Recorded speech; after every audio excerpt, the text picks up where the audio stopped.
పరబ్రహ్మ పోతున్నాం దేవుడు పేరు చెప్పుకోండి. గోత్రోత్పన్న. ఇప్పుడు యజ్ఞ దంపతుల పురుషుడు అది వివరణ. కాబట్టి పురుషుల పేరు చెప్పండి. నామా. ఇక సిగ్గుపడకుండా భార్య పేరు చెప్పండి. భార్య ఇంట్లో లేకపోతే బతకంటే ఇక సరిగా చెప్పండి అన్నారా? గోత్రోత్పన్న. మీ పేరు చెప్పండి ఆయన.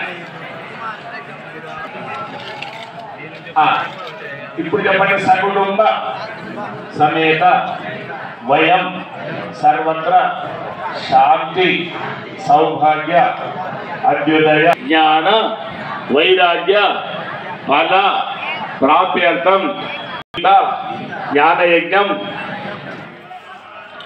మమ దేవాలయ సీతారామ లక్ష్మణ హనుమ సమేత ధ్వజస్తంభ నూతన దేవాలయ ప్రతిష్ట శుభ సందర్భే సర్వదేవతల అనుగ్రహ ప్రీత్య. 2 అక్షంతలు అయ్యగారి చేతులకు వెళ్ళి అమ్మగారి చేతులకు వదలండి. చెప్పండి. సర్వదోష సర్వపాప సర్వవిఘ్న సర్వగ్రహ నివారణార్థం శ్రీ లక్ష్మి అనుగ్రహ ప్రీత్యర్థం మహం కరిస్తే. మనకు కావలసిన లిస్టు కుంకుమ తీసుకొని దంపతులు ఒకరికొకరు బొట్టు పెట్టుకోండి.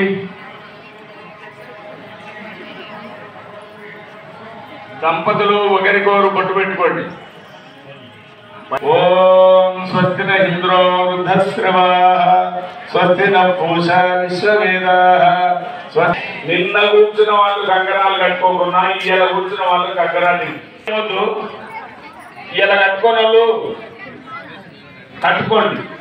కుడి చేతికి అమ్మగారి కూడా. ఓం యజ్ఞోపవీతం పరమం పవిత్రం ప్రజాపతిర్యః సహజం పురస్తాత్ ఆయుష్యమగ్రం ప్రతిమంచ శుభ్రం యజ్ఞోపవీతం పరమస్తు తేజః.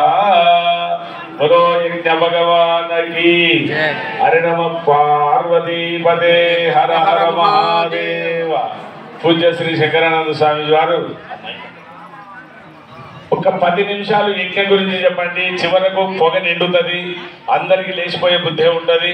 కాబట్టి ఒకే ఒక 10 నిమిషాలు యజ్ఞ ప్రభావం మనకి ఏమి ఉద్ధరిస్తుందో 2 మాటలు ఇద్దరు సామాన్లు చెప్తారు. ఆడికైతే యజ్ఞం ఆరంభం చివరి దాకా అవ్వకుండా. ఇప్పుడు ప్రశాంతంగా ఉన్నారు, వాళ్ళ మనసుకి ఎక్కేటట్టు 4 మాటలు వినిపించండి.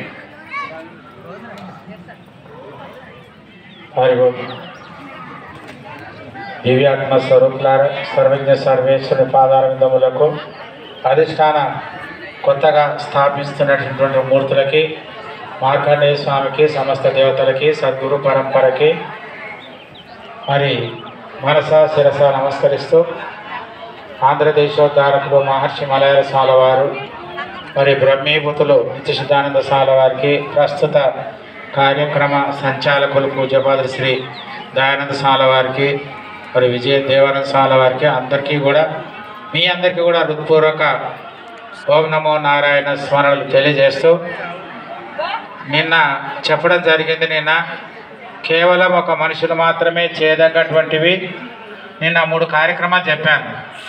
పశుపక్షాదులు చేయలేవు, దేవతలు కూడా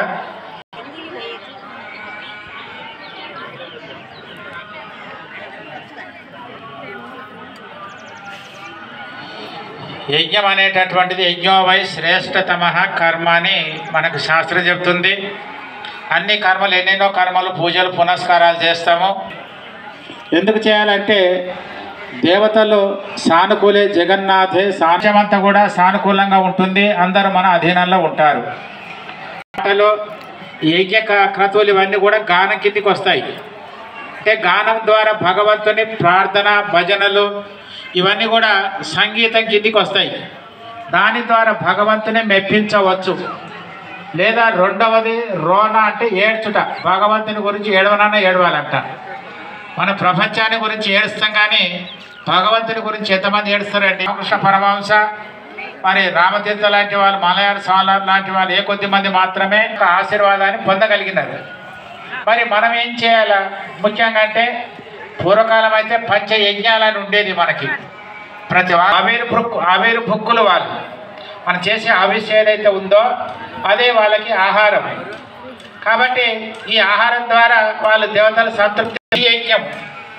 ఋషులంటే మనకు మహర్షులు మహాత్ములు ఏవైతే ఉన్నారో వాళ్ళు ఋషి యజ్ఞం అంటారు దాన్ని.